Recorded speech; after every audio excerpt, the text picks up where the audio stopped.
जब हम कम बोलने की आदत अपनाते हैं तो यह न केवल हमारी मानसिक स्थिति को सकारात्मक रूप से प्रभावित करता है, बल्कि हमारे व्यक्तिगत और सामाजिक जीवन में भी कई फायदे पहुंचाता है। कम बोलने का मतलब ये नहीं है कि हम चुप रहें, बल्कि इसका मतलब है कि हम बोलते समय विवेक, समझ और स्थिति का मूल्यांकन कर अपनी बातों को संजीदगी से साझा करें। दोस्तों, इस वीडियो में हम कम बोलने के 8 फायदे बताने वाले हैं। चलिए दोस्तों, वीडियो को स्टार्ट करते हैं। नंबर 1, कम तनाव और मानसिक शांति। कम बोलने का एक बड़ा फायदा यह है कि यह मानसिक शांति और तनाव को कम करने में मदद करता है। जब हम ज़्यादा बोलते हैं तो अक्सर बिना सोचे समझे बातें कह देते हैं, जो बाद में हमें पछतावा और तनाव का कारण बन सकती है। कम बोलने से हम अपनी बातों को चुन चुन कर और सोच समझ कर कहते हैं, जिससे हमारी मानसिक स्थिति शांत और संतुलित रहती है। कम बोलने से हम खुद को भी वक्त देते हैं सोचने के लिए हमें किस विषय पर बात करनी चाहिए और किस पर नहीं। यह हमें हमारे विचारों को गहराई से समझने और सही दिशा में सोचने का अवसर देता है। जब हम सोच समझकर बोलते हैं तो तनाव और चिंता की संभावना कम हो जाती है, क्योंकि हम अपने शब्दों और उनके प्रभाव को पूरी तरह से समझ पाते हैं। नंबर 2, बेहतर सुनने की क्षमता। कम बोलने का एक और बड़ा फायदा यह है कि यह हमारी सुनने की क्षमता को बढ़ाता है। जब हम कम बोलते हैं तो हमारे पास दूसरों की बातों को ध्यान से सुनने का समय और अवसर होता है। हम किसी अन्य व्यक्ति के विचारों और भावनाओं को गहराई से समझ सकते हैं, जो कि अच्छे रिश्तों और संवाद के लिए बहुत जरूरी है। कम बोलने से हम अपनी प्रतिक्रियाओं पर भी नियंत्रण रखते हैं और हम बिना किसी हड़बड़ी के सोच सकते हैं कि हमें किस प्रकार से प्रतिक्रिया देनी चाहिए। यह बेहतर संवाद और रिश्तों को बढ़ावा देता है, क्योंकि हम दूसरों को उनकी पूरी बात करने का मौका देते हैं और उनके विचारों का सम्मान करते हैं। नंबर 3, गलतफहमियों में कमी। हम जब ज़्यादा बोलते तो कभी कभी हमारी बातों से गलतफहमियां उत्पन्न हो सकती है, क्योंकि हम पूरी बात को सही तरीके से नहीं समझा पाते हैं या हमारी शब्दावली साफ नहीं होती है। कम बोलने से हम गलतफहमियों से बच सकते हैं, क्योंकि हम अपनी बातों को स्पष्ट और संक्षिप्त रूप से कहते हैं। कम बोलने का मतलब यह नहीं है कि हम अपने विचारों को व्यक्त ना करें, बल्कि इसका मतलब है कि हम अपनी बातों को अधिक सटीक और समझदारी से कहते हैं, जिससे किसी भी प्रकार की भ्रम की स्थिति पैदा होने की संभावना कम हो जाती है। इससे हमारे रिश्ते में पारदर्शिता और स्पष्टता बनी रहती है, जो हर प्रकार के संवाद में महत्वपूर्ण होता है। नंबर 4, आत्मविश्लेषण में मदद। जब हम कम बोलते तो हम अपनी सोच और भावनाओं पर ज़्यादा ध्यान दे पाते हैं, जो आत्मविश्लेषण में मदद करता है। यह हमें यह सोचने का अवसर देता है कि हम जो बोलने जा रहे हैं वह वास्तव में आवश्यक भी है या नहीं।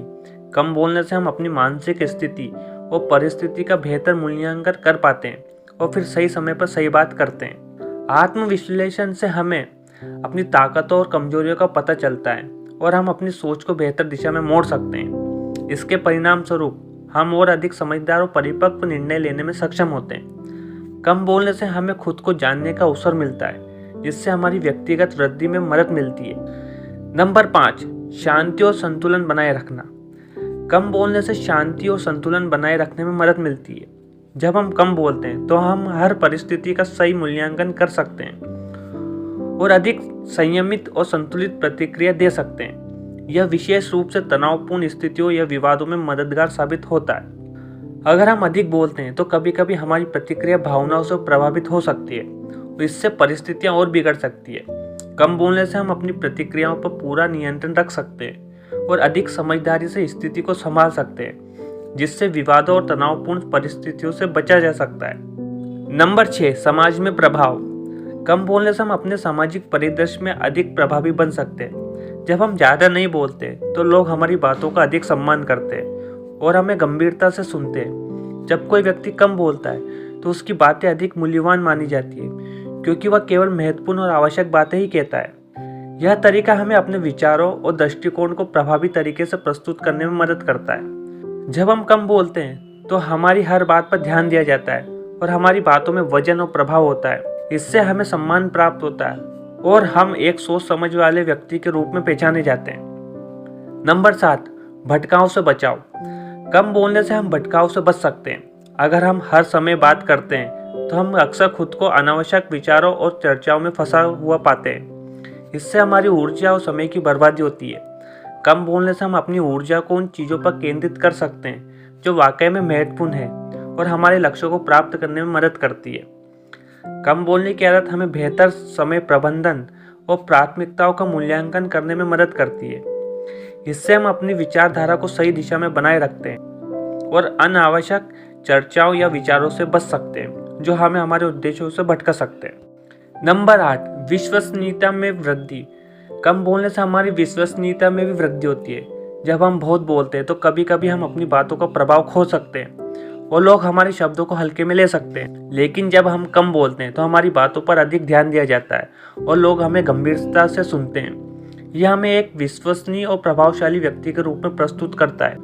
कम बोलने से हम अपनी छवि को बेहतर तरीके से नियंत्रित कर सकते हैं और लोग हमारी बातों पर विश्वास करते हैं, क्योंकि हम केवल तब बोलते हैं जब हमारी बात महत्वपूर्ण होती है। इससे हमारे व्यक्तिगत और पेशेवर रिश्तों में विश्वसनीयता बनी रहती है और लोग हमें एक समझदार व्यक्ति के रूप में देखते हैं। दोस्तों, कम बोलने के फायदे बहुत स्पष्ट है।